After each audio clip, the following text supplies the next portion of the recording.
दर्शकों नमस्कार, स्वागत है आपका 25 खबर पालघर में। मैं हूं तेजेंद्र सिंह। चलिए चलते हैं आज की खबरों की ओर।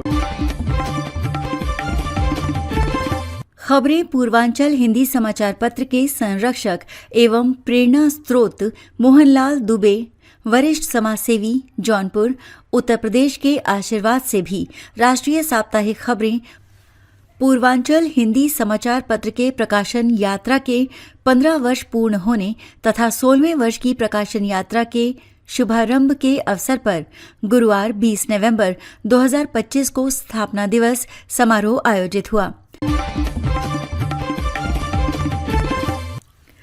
पालघर जिले में 11 वर्षीय स्कूली छात्र पर तेंदुए ने किया हमला। पालघर जिले में एक 11 वर्षीय स्कूली छात्र पर तेंदुए ने खौफनाक हमला किया। गनीमत रही कि बच्चे ने हिम्मत दिखाई और उसके साथी ने तुरंत समझदारी से काम लिया, जिससे बड़ी अनहोनी टल गई। इलाके में इन बच्चों के साहस की हर तरफ तारीफ हो रही है। मामला मुंबई से सटे पालघर जिले के विक्रमगढ़ तालुका का है।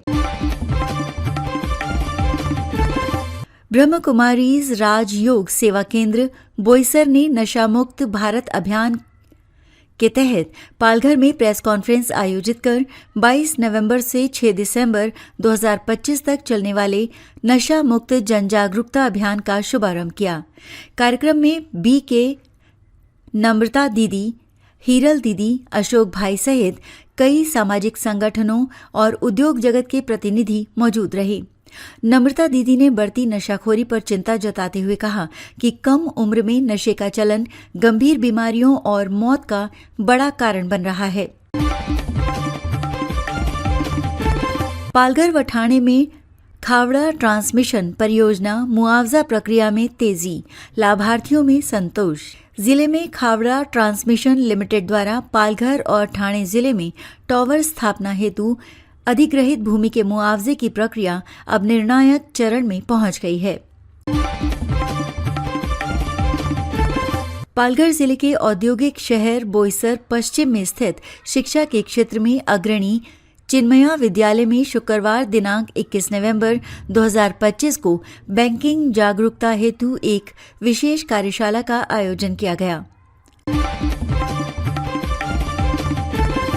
सामाजिक एवं राजनीतिक क्षेत्र की जिले में प्रसिद्ध नाम वानगांव के लाडले कैप्टन सत्यम ठाकुर ने इस बार अपने वैवाहिक जीवन के चतुर्थ वर्षगांठ के अवसर पर गौ सेवा में निरंतर तत्परता से लगे युवाओं को प्रोत्साहन स्वरूप गौ सेवा वाहन उपलब्ध कराई है, जिससे बीमार और दुर्घटनाग्रस्त गौमाता तथा उनके बछड़ों को फौरन जरूरी स्वास्थ्य लाभ दिया जा सके।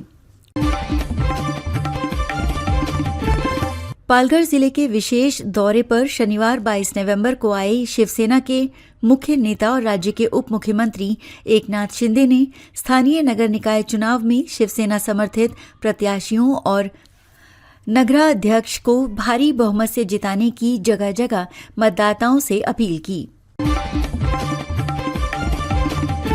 15 महिलाओं, 2 नाबालिग लड़कियों और 1 युवक सहित 7 पुरुषों की तलाश ली गई। बेलवंडी पुलिस ऑपरेशन मुस्कान के तहत काफी काम हुआ। ऑपरेशन मुस्कान के तहत बेलवंडी पुलिस ने श्रीगोंदा तालुका के पिंपल गांव पीसा से लापता युवक यासिर लालू शेख सहित 15 महिलाओं, 2 नाबालिग लड़कियों और 7 पुरुषों को ढूंढने में सफलता हासिल की है।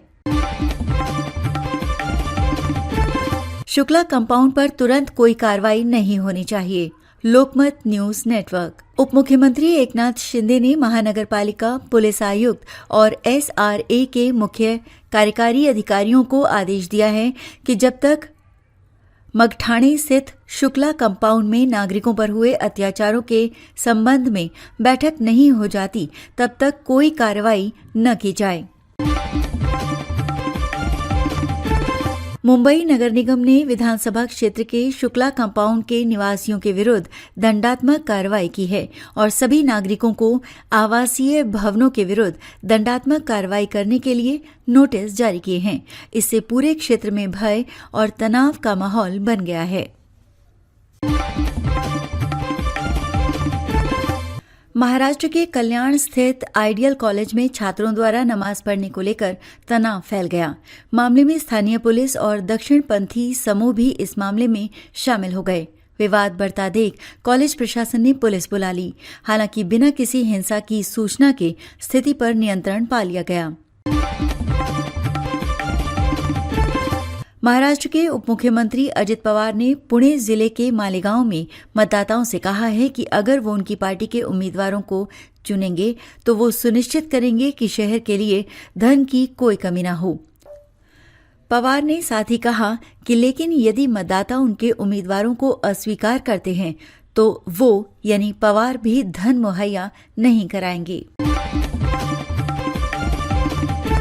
महाराष्ट्र में उद्धव ठाकरे की शिवसेना और कांग्रेस के बीच घमासान तेज हो गया है। उद्धव ठाकरे गुट राज ठाकरे को एमवीए का हिस्सा बनाने को तुली है, वहीं कांग्रेस इसका खुलकर विरोध कर रही है। कांग्रेस ने महाराष्ट्र निकाय चुनाव अकेले लड़ने तक का ऐलान कर दिया। ऐसे में शरद पवार का भी बयान सामने आया है। महाराष्ट्र में शिवसेना सांसद संजय राउत ने संकेत दिया कि अगर महाराष्ट्र नवनिर्माण सेना और शिवसेना यूबीटी साथ आना चाहते हैं तो उनके बीच गठबंधन को लेकर कांग्रेस की क्या राय है, इससे कोई फर्क नहीं पड़ता। महाराष्ट्र में कांग्रेस दिल्ली में पार्टी के आलाकमान से सलाह मशवरा किए बिना कोई भी वादा करने से कतरा रही है।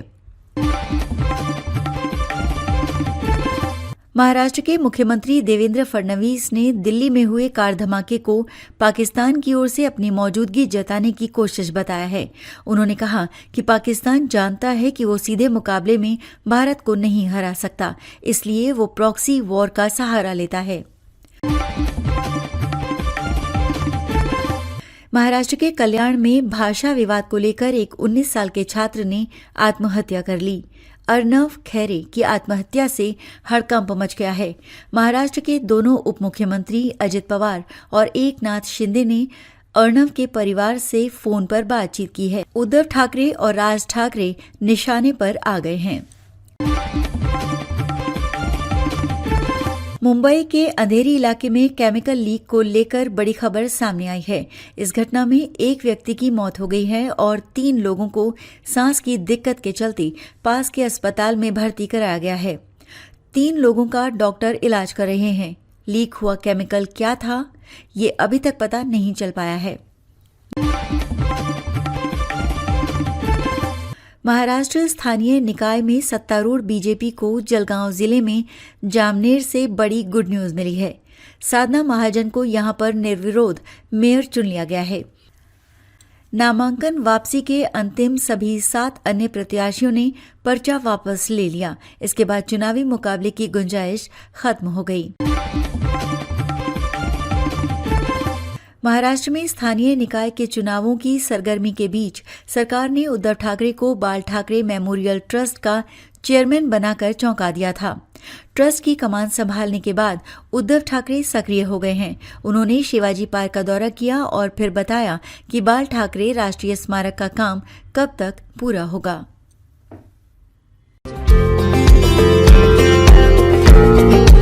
हमारे चैनल को अभी सब्सक्राइब करें और बेल आइकन दबाना न भूलें। धन्यवाद।